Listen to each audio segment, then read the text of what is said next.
참 예수님, 참 예수님, 주님 세례 축일입니다. 여러분도 세례 다 받으셨어요?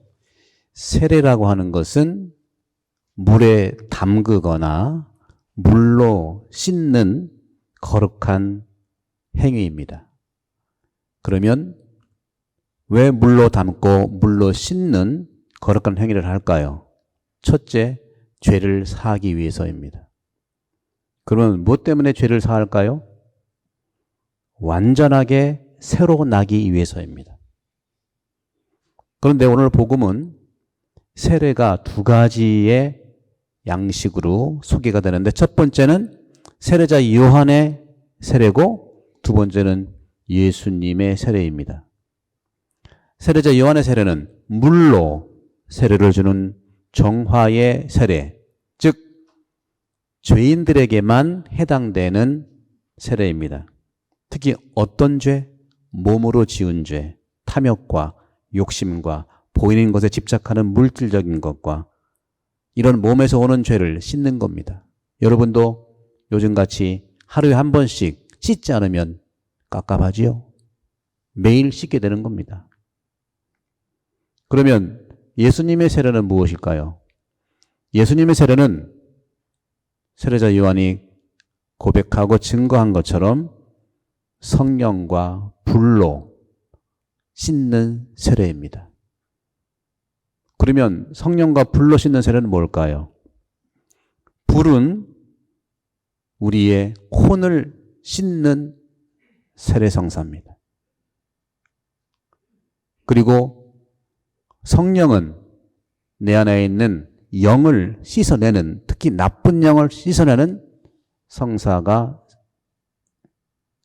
불과 성령, 성령과 불로 주는 정화의 세례입니다. 물로 주는 세례는 누구나 줄 수 있어요. 여러분도 세례 줄 수 있습니다. 물로 주는 세례의 대표적인 분이 세례자 요한인데, 여러분 물로 세례를 많이 주십시오. 물로 세례를 주는 사람은 영에 순종한 사람이기 때문에 누구에게든지 물로 세례를 줄 때 첫 번째 영에 축복받는 사람이 세례를 베푸는 자입니다. 세례자 요한을 보십시오. 영에 순종한 물로 세례를 주는 세례자 요한의 자세가 어떤 걸까요? 한마디로 겸손입니다.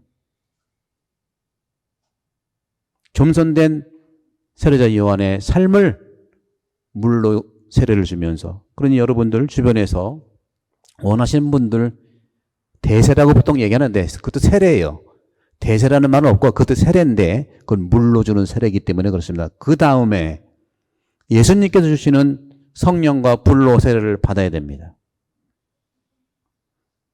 몸의 정화는 다 알고 있겠죠. 탐욕과 욕심과 물질제 보인 것에 대해서 우리가 죄를 사함을 받아야 되지만, 성령과 불이라는 건 어떤 걸까요? 불은 뭘 의미합니까? 불은 특히 혼을 정화시키는 세례입니다.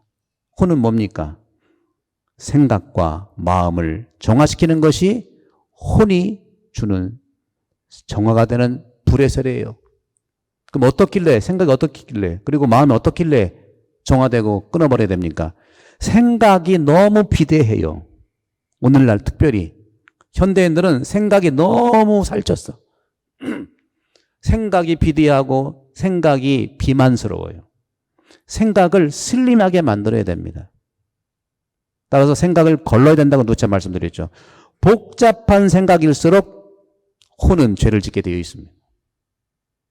그럼 마음은 뭘까요? 마음은 왜 이렇게 딱딱합니까? 늘 성경도 얘기하는 건 왜 이렇게 마음이 완고하냐는 뜻인데, 이 완고함도, 이 생각도 지금이 아니라 과거와 미래 때문에 생각도 두껍고 비만하고 마음도 과거의 상처와 미래의 두려움 때문에 마음이 완고하고 딱딱하고 굳어진 거예요. 그래서 불로 녹여야 됩니다. 딱딱한 철도 용광로 속에 들어가면 스물스물 녹듯이 녹는 마음, 부드러운 마음이 되려면 불로 세례를 주시는 성령 예수 그리스도께 받아야 되는 것이죠.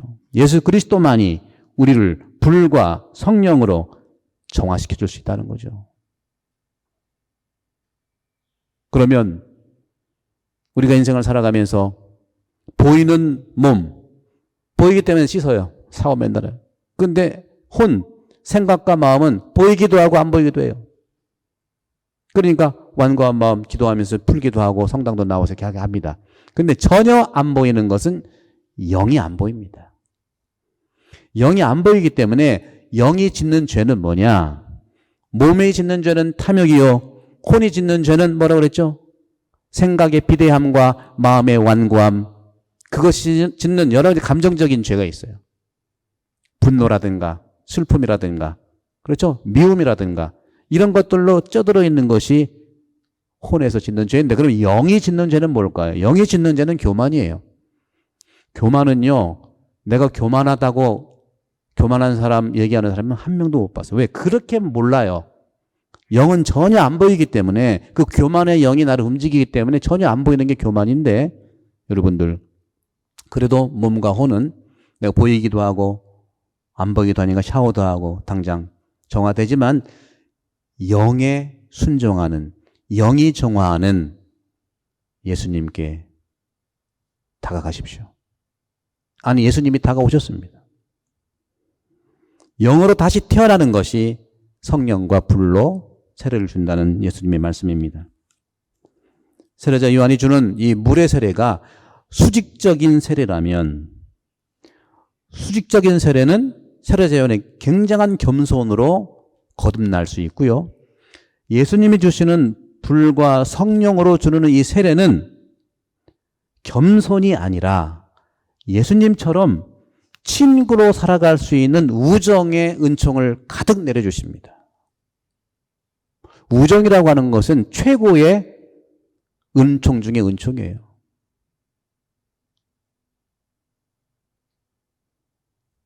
우리 그리스도교의 삶에서 놓고 볼 때 예수님이 강조하는 것은 뭐냐? 나는 너를 더 이상 종으로 부르지 않겠다. 벗으로 부르겠다니 우정 영성은요. 최고의 영성입니다. 직장에서 내가 만약 CEO라면 일로서는 내가 CEO 책임이지만 인격적으로는 친구가 돼야 됩니다. 그리고 집에서도 마찬가지예요. 부모는 부모예요. 부모가 친구가 된다면 최고입니다.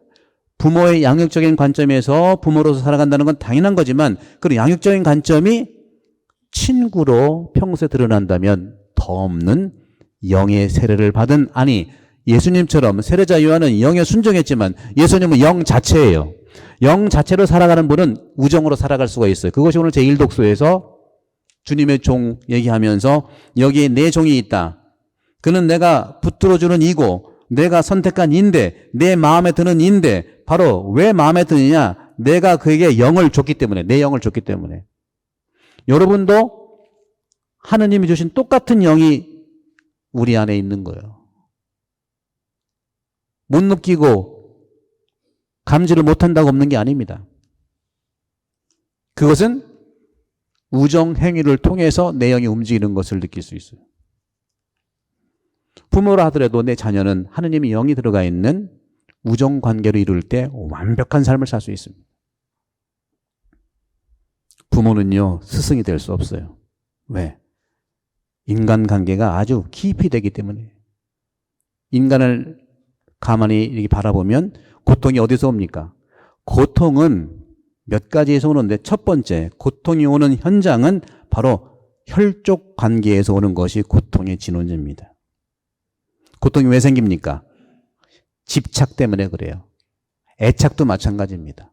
애착은 집착보다 낫지만 애착이 집착과 별 관계가 없어요. 그러면 가족관계 안에서는 우리가 이러한 고통을 해결할 수 있는 길이 무엇이 있을까요? 가족관계 안에서는 이 혈족관계를 뛰어넘어야 되는데 그러려면 애착관계도 뛰어넘어야 돼요. 그것은 영에 의해서만 가능합니다.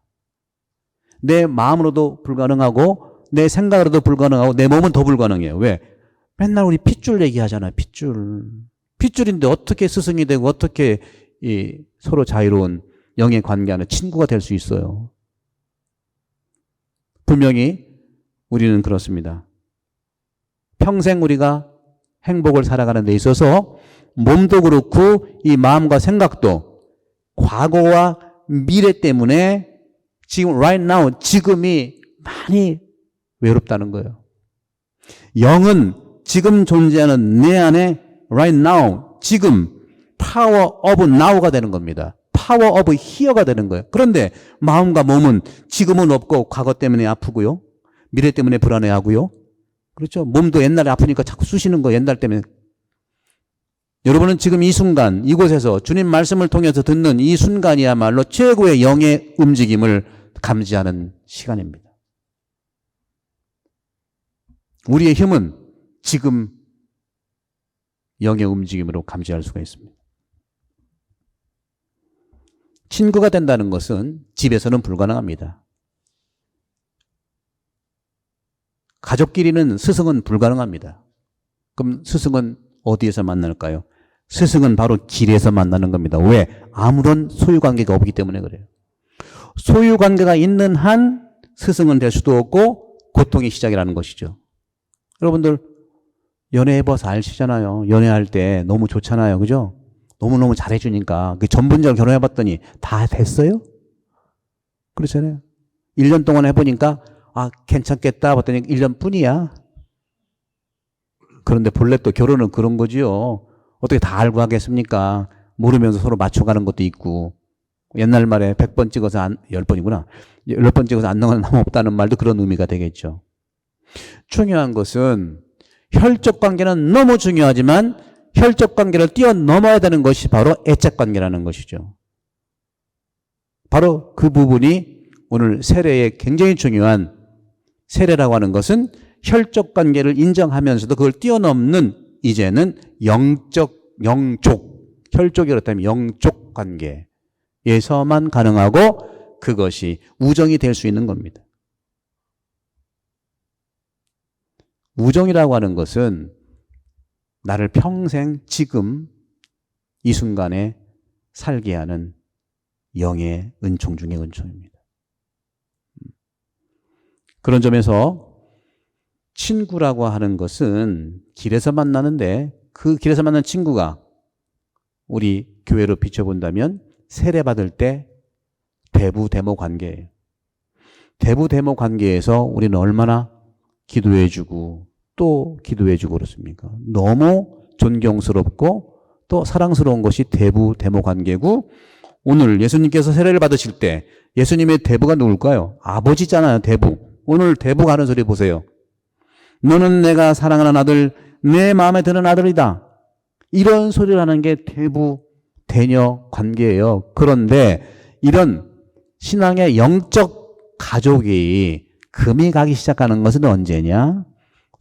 돈을 주고받으면서 인간적인 소유관계가 됐을 때 영적 관계는 깨지고 더 이상 혈적 관계는 피라도 똑같지. 그건 안 볼 수밖에 없는 거예요. 그래서 우리는 영에 순종하고 영 자체이신 예수 그리스도 안에서 살아갈 수 있는 희망을 갖는 겁니다. 우리는 친구를 얻을 때 행복을 느낍니다. 친구는 본래 나보다 훌륭한 사람이든지 나랑 비슷한 사람을 만나야 되는 게 친구예요. 나보다 못한 사람이라는 것은 윤리적 그런 것이 아니라 여러 측면에서 중요한 시간에 이렇게 사운드가 울리죠. 그래서 이런 비슷한 친구를 새겨야 되는 것은 왜 그러냐면 함께 갈 수 있기 때문에 그래요. 함께 가려면요 비슷해야 돼요. 그런데 그 친구가 비슷하지도 않고 정말 괴롭다 할 경우에는 같이 가지 못할 경우에는 그냥 혼자 가시는 게 나아요. 어려운 사람을 도와주는 것도 다른 관계. 친구는요 정말 친구여야 되는데 그것이 바로 허물이 없음을 서로 믿어줘야 되는데 서로 인간관계처럼 소유적인 것으로 간다면 혼자 가는 게 나아요. 부처님도 그런 말씀하셨어요.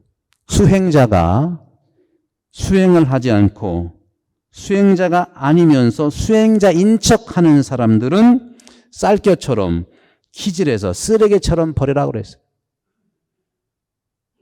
본래 무자비한 사람이 자비를 베풀 수 있는 겁니다, 여러분들. 자비는 종교 게 아니에요. 종교 때문에 얼마나 상처받았습니까, 여러분들? 상처를 막을 내 의무가 있어요. 함부로 나를 상처를 줄 자격이 없어요.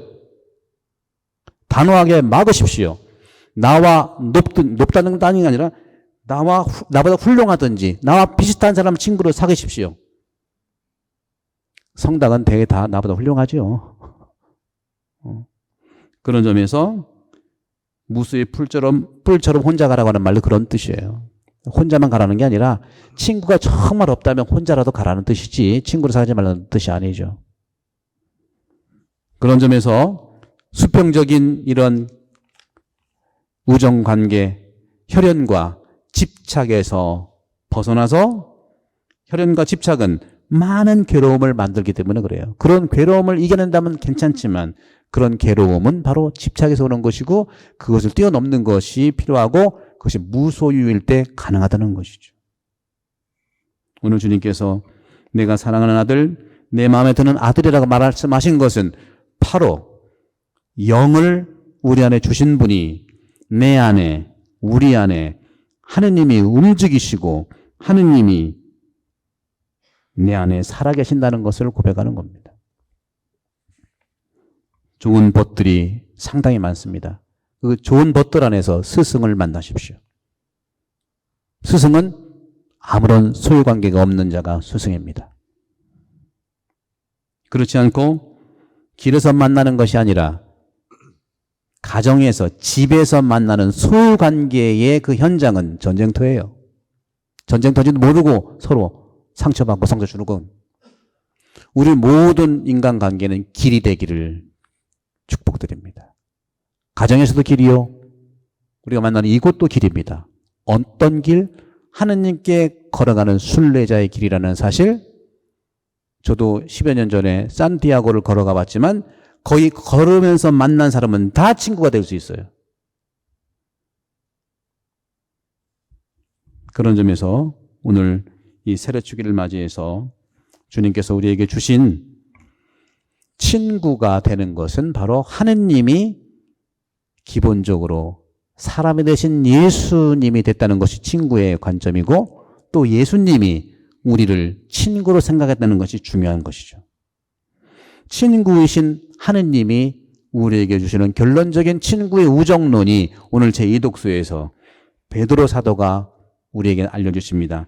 하느님께서는 사람을 차별하지 않으시고 어떤 민족에서건 당신을 경외하며 의로운 일을 하는 사람은 다 받아주십니다. 이게 친구론이에요. 그리고 하느님께서 예수님께 성령과 힘을 부어주신 일도 알고 있는데 성령을 받은 사람은 영이 움직여지는 사람은 오늘 제2독서의 끝부분 성령을 받은 예수님께서 두루 다니시면서 좋은 일을 하시고 악마에게 짓눌리는 이들을 모두 고쳐주셨다. 왜냐하면 영께서 그분과 함께 하셨기 때문에 그렇다. 여러분도 모두 하느님의 영을 받은 친구로 살아갈 수 있습니다. 부모이면서 친구, 본당 신부이면서 친구, 사목위원과 또 본당 신부로서 일은 서로 책임감이 있지만 관계는 다 친구가 되어야 됩니다. 이것이 예수님의 유언이고 성령과 불로 세례받은 핵심적인 삶의 실천이 우리 모두가 친구라는 사실.